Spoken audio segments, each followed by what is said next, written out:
پاکستان کی تاریخ کے بڑے جنازے۔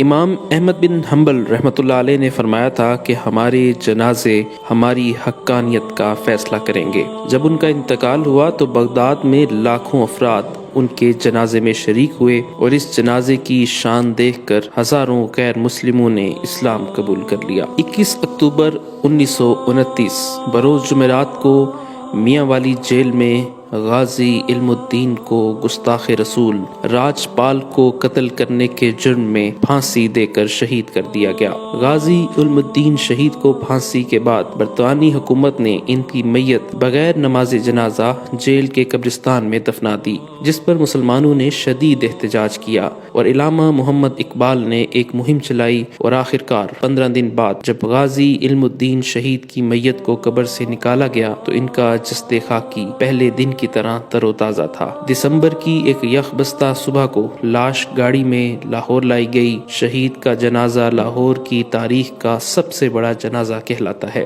جنازے کا جلوس 5.5 میل لمبا تھا۔ نماز جنازہ یونیورسٹی گراؤنڈ میں ادا کی گئی۔ اس وقت جبکہ 1929 میں لاہور کی آبادی 5 لاکھ کے لگ بھگ تھی، جنازے میں کم و بیش 6 لاکھ عشاق رسول نے شرکت کی۔ ہندوستان میں مقیم جید علماء کرام اور مشائخ بھی کونے کونے سے رسول اللہ صلی اللہ علیہ وسلم کے اس سچے عاشق کے آخری دیدار کے لیے لاہور آئے۔ تدفین کے انتظامات کی سرپرستی مولانا ظفر علی خان، علامہ محمد اقبال اور سید دیدار علی شاہ نے فرمائی۔ مولانا دیدار علی شاہ اور علامہ اقبال نے شہید کو اپنے ہاتھوں سے لحد میں اتارا، جس پر مولانا ظفر علی خان نے کہا تھا، کاش یہ مقام مجھے نصیب ہوتا۔ اس موقع پر علامہ اقبال نے فرمایا تھا کہ یہ ترخان کا لڑکا ہم سب پڑھے لکھوں سے بازی لے گیا۔ لوگوں نے عقیدت میں اتنے پھول نچھاور کیے کہ میت ان میں چھپ کر رہ گئی۔ سید احرار، مجاہد ختم نبوت، مجدد خطابت، بطل حریت، تحریک ختم نبوت 1953 کے روح رواں سید عطا اللہ شاہ بخاری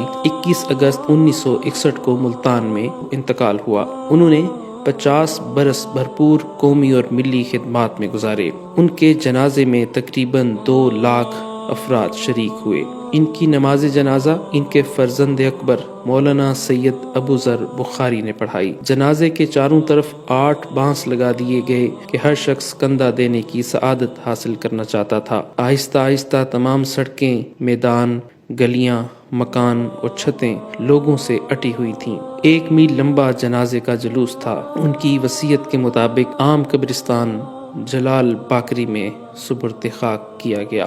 مولانا احمد علی لاہوری۔ لاہور کی زمین میں بہت سارے اللہ والے سوئے ہوئے ہیں۔ انہی اولیاء اللہ میں شیخ التفسیر مولانا احمد علی لاہوری رحمۃ اللہ علیہ بھی ہیں۔ آپ نے برصغیر پاک و ہند کی مساجد میں درس قرآن اور دینی مدارس میں دورہ تفسیر قرآن کی روایت قائم کرنے میں اپنا بنیادی کردار ادا کیا۔ مولانا احمد علی لاہوری 17 رمضان المبارک 23 فروری 1962 بروز جمعۃ المبارک کو 77 سال کی عمر میں اس شان سے دنیا سے رخصت ہوئے کہ 9:30 بجے رات نماز عشاء کی نیت باندھی اور سجدے کی حالت میں خالق حقیقی سے جا ملے۔ اس ولی باصفا نے لاہور میں 40 سال مسلسل درس قرآن کا چراغ روشن کر کے لاکھوں لوگوں کی ہدایت اور جنت کا ذریعہ بنا، اور جس دن وفات پائی اس دن بھی درس قرآن دیا اور اس سے اگلے روز جنازہ تھا۔ اس دن آپ کی وصیت کے مطابق پہلے درس قرآن دیا گیا اور تدفین بعد میں ہوئی۔ جب آپ کا جنازہ اٹھا تو لاکھوں لوگ عقیدت و محبت میں اشکبار آنکھوں کے ساتھ جنازے میں شریک ہو کر کاندھا دیتے ہوئے نظر آئے۔ آپ کی تدفین 24 فروری 1962 کو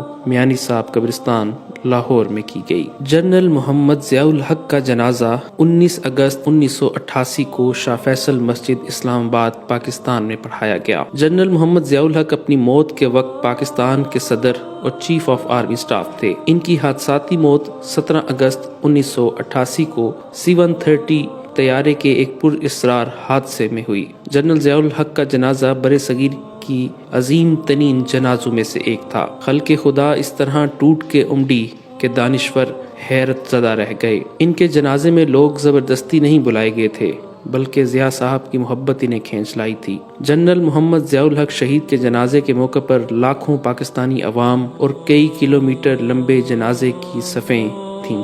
لاکھوں افراد نے اشکبار آنکھوں سے انہیں الوداع کہا اور فیصل مسجد کے میناروں کے سائے میں اپنی نیند کا لطف اٹھانے لگے۔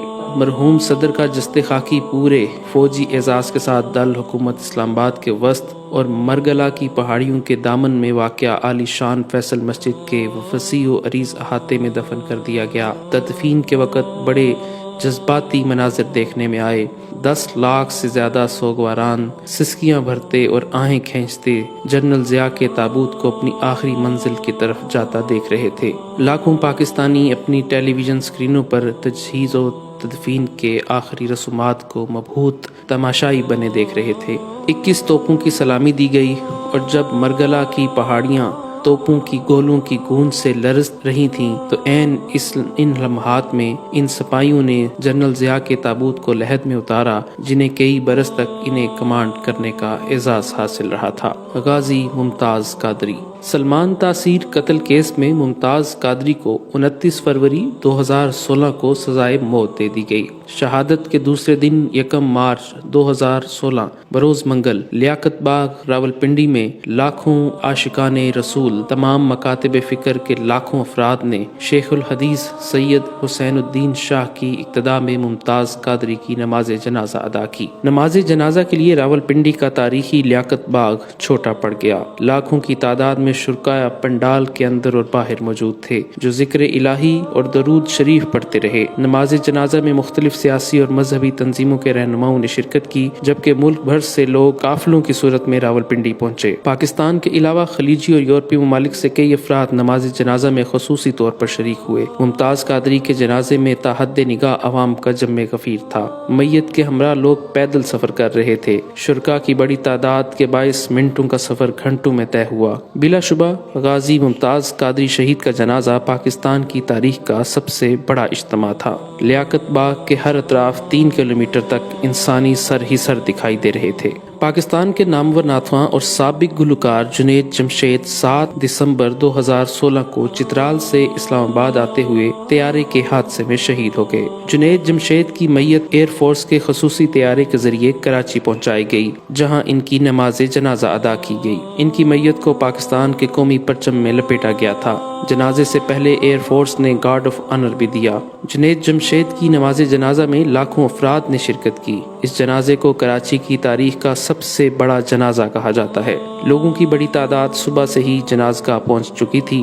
AKD گراؤنڈ میں ہر طرف سر ہی سر نظر آ رہے تھے۔ ملک کے معروف مذہبی اور سیاسی شخصیات، تینوں مسلح افواج کے اعلیٰ عہدیداروں، کرکٹروں، کھلاڑیوں اور مختلف پیشوں سے وابستہ افراد، معروف تاجروں اور صنعت کاروں سمیت لاکھوں افراد نے نماز جنازہ میں شرکت کی۔ جنازگاہ میں تل دھرنے کی جگہ نہیں تھی اور گراؤنڈ کی حدود سے باہر بھی جم غفیر موجود تھا۔ اس کے بعد جنید جمشید کے جسد خاکی کو کرنگی انڈسٹریل ایریا میں واقع جامعہ دارالعلوم کراچی میں سپرد خاک کر دیا گیا۔ مولانا عبد الوہاب پاکستان کی تبلیغی جماعت کے تیسرے امیر تھے۔ تبلیغی جماعت کا حصہ بن کر 80 سال دعوت و تبلیغ میں گزارنے والے مولانا عبد الوہاب المعروف حاجی عبد الوہاب نومبر 2018 کو طویل علالت کے بعد 96 برس کی عمر میں خالق حقیقی سے جا ملے۔ لگ بھگ 20 برس سے ویل چیئر پر آئے اور برسوں دمے جیسے موذی مرض سے لڑتے رہنے کے باوجود حاجی عبد الوہاب نے آخری سانس تک شرعی احکامات کی پاسداری کو مقدم رکھا۔ ان کے انتقال کی خبر ملتے ہی پاکستان سمیت دنیا بھر سے لاکھوں لوگ رائیونڈ پہنچنا شروع ہو گئے اور دیکھتے ہی دیکھتے رائیونڈ جہاں ہر سال عالمی تبلیغی اجتماع منعقد کیا جاتا ہے لوگوں سے بھر گیا۔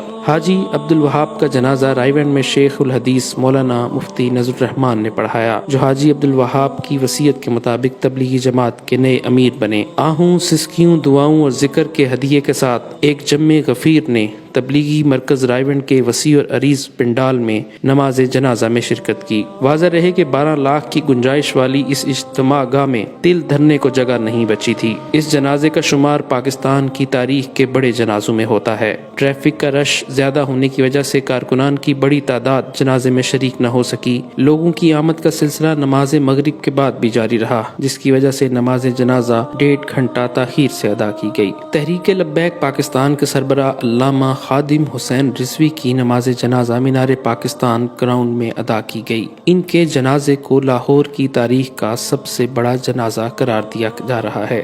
جنازے میں لاکھوں لوگ شریک ہوئے۔ علامہ خادم حسین رضوی کی میت ایمبولینس کے ذریعے صبح 9 بجے گھر سے نماز جنازہ کی ادائیگی کے مقام مینار پاکستان کے لیے روانہ ہوئی، لیکن کارکنوں اور عقیدت مندوں کے بے پناہ رش کی وجہ سے ایمبولینس 4 گھنٹے بعد آزادی فلائی اوور تک پہنچ سکی۔ نماز جنازہ کی ادائیگی میں شرکت کے لیے آنے والوں کا رش اس قدر زیادہ تھا کہ ایمبولینس کو مینار پاکستان کی گراؤنڈ کے اندر نہ لے جایا جا سکا اور آزادی فلائی اوور کے اوپر ہی کھڑی کر کے نماز جنازہ پڑھی گئی۔ مینار پاکستان گراؤنڈ لوگوں سے پوری طرح بھر گیا اور لوگوں کی بڑی تعداد گراؤنڈ سے باہر بھی موجود تھی۔ جنازے میں شرکت کے لیے ملک بھر سے قافلوں کی صورت میں لوگ جنازگاہ پہنچے۔